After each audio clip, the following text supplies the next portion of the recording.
নমস্কাৰ শ্ৰোতা বন্ধু, মই কবি প্ৰভাত শইকীয়াই আপোনালোকলৈ আগবঢ়াইছোঁ মোৰ এটি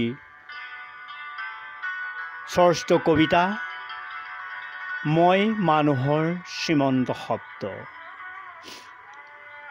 মই মানুহৰ শ্ৰীমন্ত শব্দ, পানীৰ জুৱলিৰ পৰা গছৰ ৰাস্তাৰে মোৰ যাত্ৰা এয়া সুমেৰুৰ পৰা কুমেৰুলৈ। কুমেৰুৰ পৰা মানুহৰ অমল বিশ্বাস লৈ মই পুনৰ ঘূৰি আহিম মানুহৰ পৃথিৱীলৈ।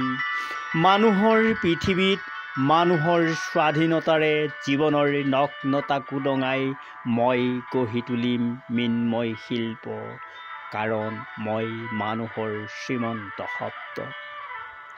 নিৰাশাৰ হিয়া ভঙা ৰাজ্যৰ পৰা দুচকু আশাদীপ্ত শিখাৰে উজ্জ্বল কৰি মই মোক ৰূপান্তৰ কৰিম গছৰ শিপালৈ। শিপাৰ পৃথিৱীত মানুহৰ সংগী হৈ শিশুৰ হাঁহিৰ সৰলতাৰে মই হ'ম এটা সেউজীয়া সূৰ্য, কাৰণ মই মানুহৰ শ্ৰীমন্ত শব্দ, কাৰণ মই মানুহৰ শ্ৰীমন্ত শব্দ।